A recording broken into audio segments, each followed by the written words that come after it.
you're going to watch a small part of my weekly show at Chess24.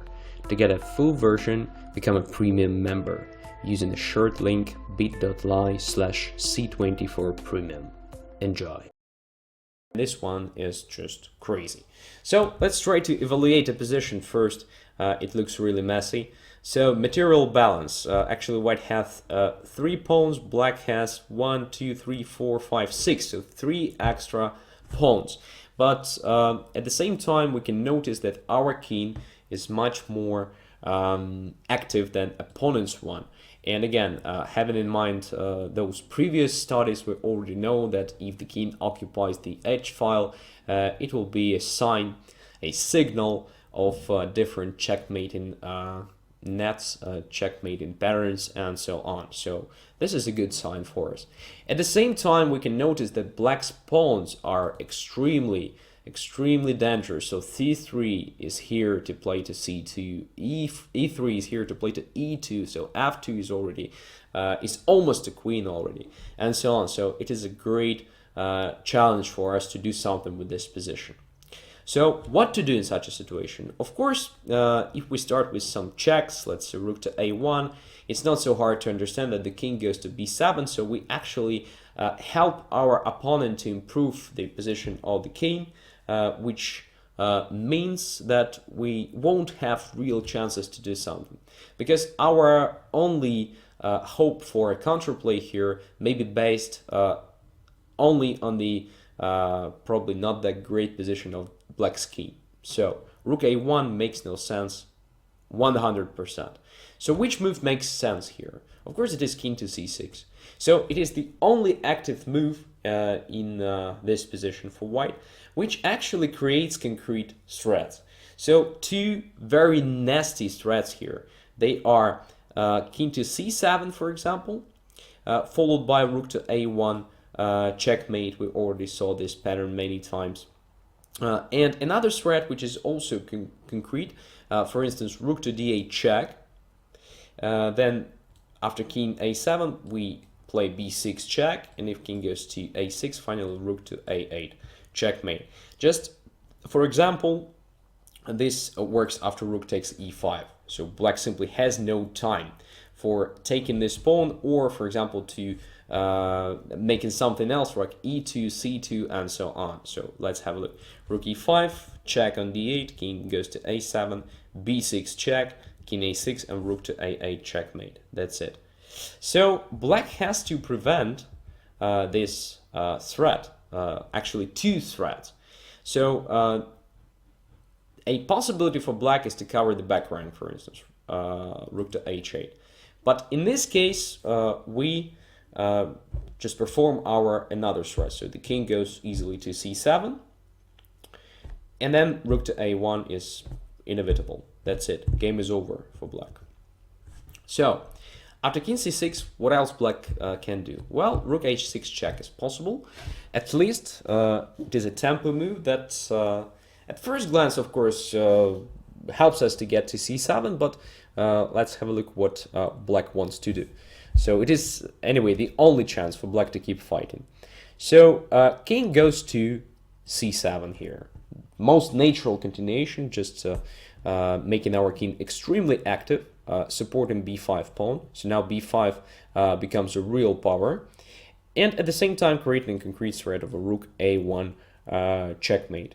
So the only chance for black to prevent that is a move rook to a6. First glance looks like a stupid idea, but in fact, it helps, because we can't really take the rook. Our problem is that after b takes a6, we no longer have this motive of a checkmate on the a file, which makes possible for black just to start pushing pawns. And e2 just wins, right? So it is a well-known pattern of 2 connected pawns on the 3rd rank, right? So if 2 connected pawns both reach the 3rd rank, they just beat the rook if the king is far away. All right. So here, as you can see, pawns are already on the 2nd rank, which is even better. So black wins, no questions. So rook d8 is only a check. King goes to a7. Nothing to add there. So rook to b1 also makes no sense because there are no checkmates there. So rook b8, rook b7, rook b6 are only checks. King simply goes a7, a6, a5, and hides finally. So black wins here, which means that rook on a6 is invulnerable, right? So that is a great possibility for black to protect his position.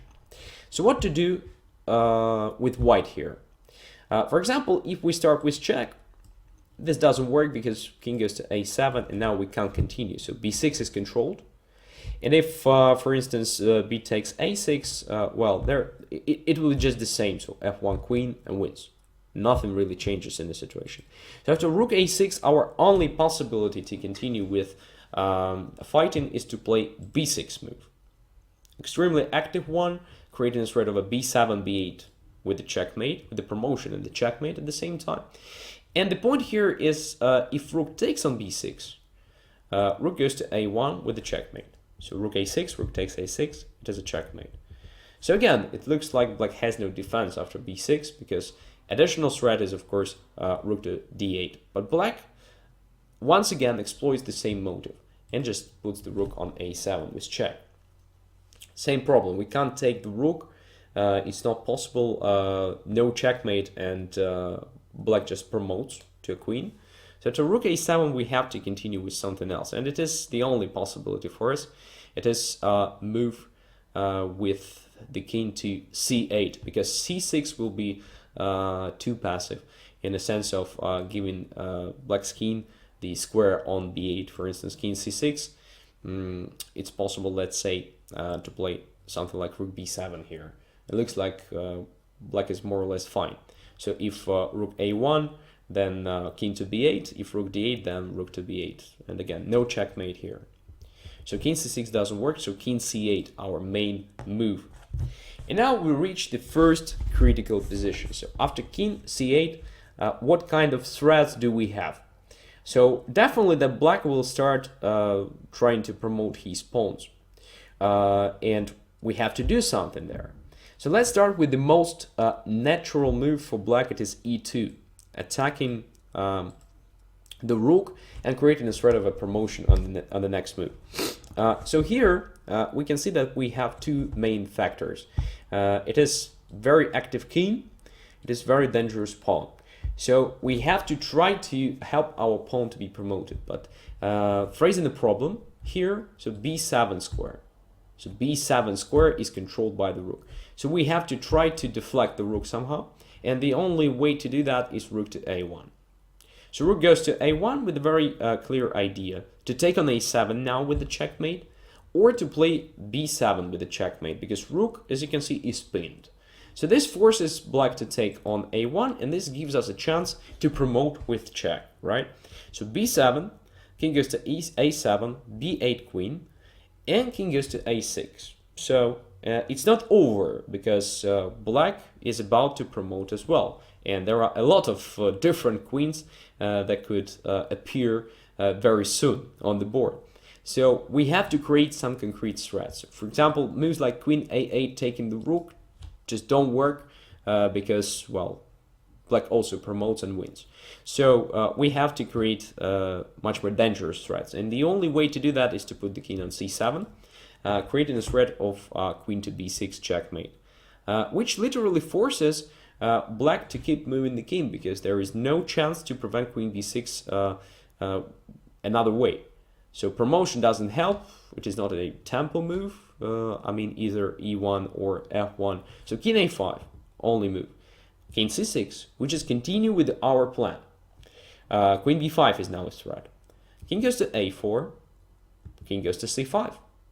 Queen b4 is a threat of a checkmate. King a3, only defense. And now king takes c4, easily. So queen b3 is a threat of a checkmate. Rook b1 doesn't help, we just, we just take the rook, and then queen b3 is inevitable. So king a2 is also not a defense, because queen b3 checkmate. Very nice outcome. And by the way, as you can see, king became very close to promotion squares now. So the problem for black is that neither f1 nor e1 are tempo moves. So not possible to promote to a queen with the check and hence prevent this queen b3 checkmate. That's it. So white simply wins in this line, which means that e2 doesn't work. So e2 is refuted by rook to a1. Black has no defense. Pretty much forced line. A bit messy, but still very interesting one. So what to do instead? It's possible to try to push another pawn. So c2 looks very natural. And now let's have a look how our main line works. So rook to a1, rook takes a1, b7, b8, king c7, king c6, king c5, king takes c4, and here is the difference. So the pawn is still on e3, right? And black has a chance to play f1 queen, winning the game, because now black has no problems to prevent this checkmating scenario, and black has a huge material advantage here. So rook a1 in this new condition after c2 just doesn't work, and we can just understand that using the technique of the comparison that we already discussed. So just compare the lines and keeping in mind some minor changes, or not minor changes, but changes in general. So there is a change. When the pawn was on e2, diagonal was closed. Now the pawn is still on e3, so diagonal is open, which means that, okay, black has a chance to promote with check, which breaks our main winning line with the rook to a1. What to do instead? So which squares do we have to perform this idea of deflecting the rook along the a file and continue with the b7, b8, and so on? So actually we have the access to only one square. It is the square a5. And we can get there through d5 square. So our next candidate move is rook to d5. So rook goes to d5. Very nice idea. So for instance, if c1 queen, let's say, then rook goes to a5. As you can see, queen is already on the board. Huge material advantage, but no checks. That's the point. And white wins here immediately, because a5 appears even more efficient square to deflect the rook, since after rook takes a5, b7 check, king a7, b8 queen check, and king a6, the king is extremely limited. So queen b7 immediately leads to checkmate. Very nice. So how to protect the rook in this situation? Is it possible? Yeah, it is possible, because the queen is already on the board. So the idea of queen a3, for example, or queen a1 works at first glance, but in fact it doesn't help because of b7 checkmate. So the rook is pinned and white wins. Does it mean that white wins in this line with the help of rook d5? Well, not really, because after rook d5 we didn't check another possibility of the promotion, and it is f1 queen. That is quite different, because here queen has additional options, and it's not a big problem to see that after rook a5, actually our only active idea, queen goes to f5 with check, which actually breaks everything. So the king is forced to d8, after which rook takes rook, and black easily wins. So there is a moment where you could have found already several really cool lines, right, with great outcomes, with really nice finals, with really interesting ideas involved. So this stage of calculation gives us enormous amount of interesting information about this position. And looks like we lose only in this line, right? When black plays c2, securing this possibility of playing f1 queen when in one of lines, and at the same time, when we perform this great idea of rook d5, rook a5, there is another problem. So not c1 but f1, and queen goes to f5. So only this concrete line breaks the whole sequence, breaks the whole system of white's play in this study. And here comes a great incentive to phrase the problem. So the problem is that queen gets to f5 square. How to solve this problem? So you can see queen appears on the same rank with the rook. So if there is no, let's say, e5 pawn on the board, the rook will control f5 square. And in this case, we would just take the queen and then come back to a5 square with the rook, with the same idea of b7 and so on.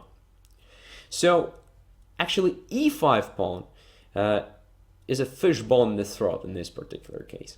And we have to get rid of this pawn somehow. And that is a great incentive just to get back to the very start of the study and try to reassess our lines to see what could we have missed. So king goes to c6, looks natural. We don't have anything better than that.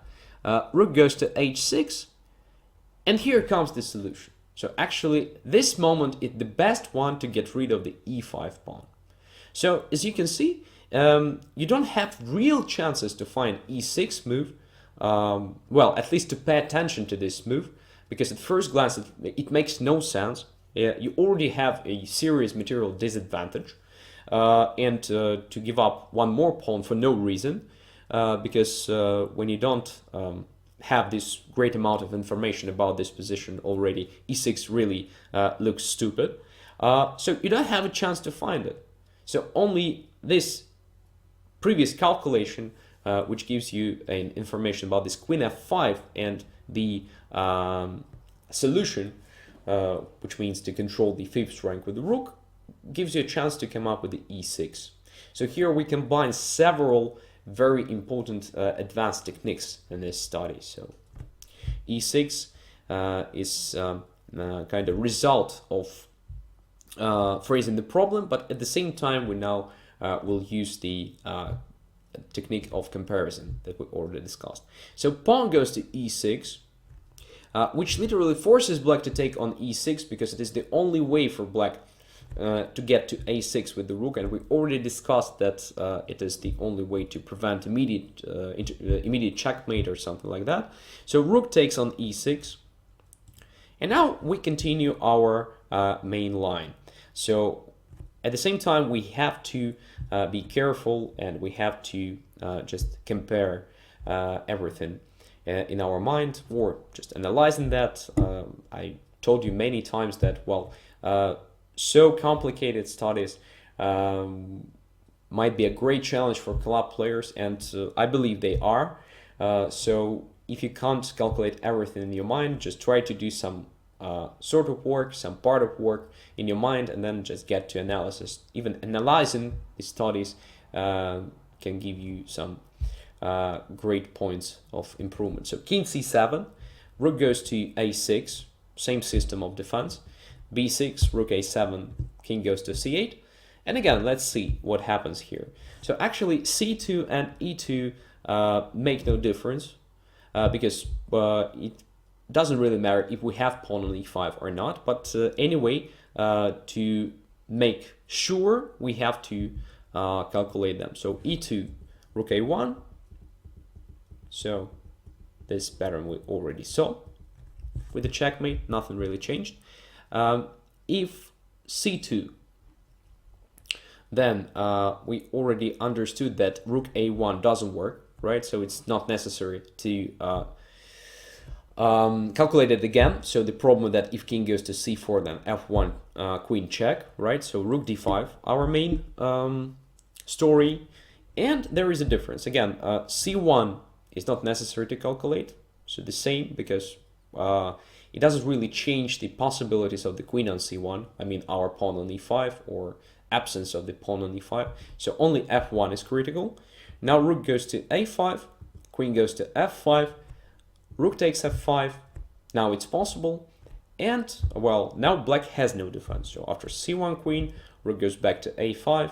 And again, this cute checkmate with a pawn on b7. White wins. So as you can see, a tiny improvement, which is e6, makes a great difference. So absolutely different position with different features and different result. Is it enough to make a decision? Well, in a real game, probably yes, because you don't have anything better. But for training purposes, it's better not to make a decision so quickly here. And just to ask yourself a question, what else black can have to protect himself? And black actually has one more resource. It is e6 move, which makes sense now when we calculated the lines with the rook d5, because this move helps black to protect d5 square, so to prevent white's main winning idea of rook d5, rook a5. At the same time, this move leaves diagonal f1, a6 free, so still the idea of rook a1 doesn't work because of that nasty check on f1, right? So after e6, we have to find something else. And again, since we have some sort of time, because black's pawns are still on c3 and e3, we have to find the way to the a5 square. And this way is here. So rook goes to b1. Very logical move. So now we have another route. It is rook to b5 and rook to a5. Once again, if actually black plays c2, it makes no difference. Rook goes to b5. It doesn't really matter from which square we get to a5, from d5 or b5. If black plays e2, we come back to our main plan with rook a1, because in that case, diagonal f1, a6 is closed. So what to do?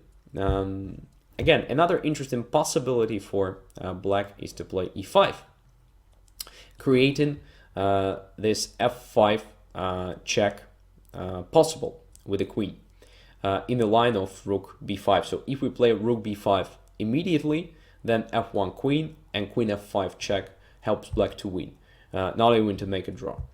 So we have to prevent this possibility of the f5 check. And we have a chance to do that since, again, black's pawns are still on e3 and c3, we have some time.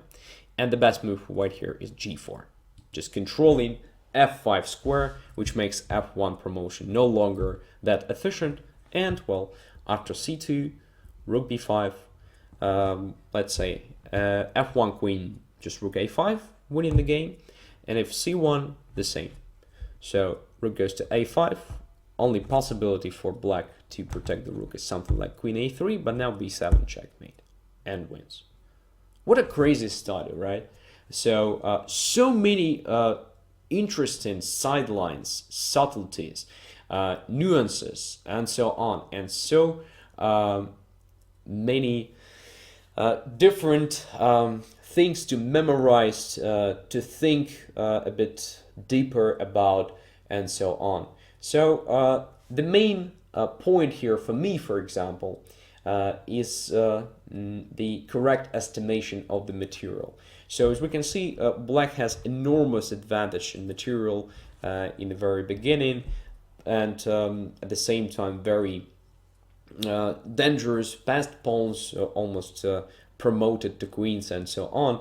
But at the same time, there is a serious drawback, so bad king, bad coordination of the pieces.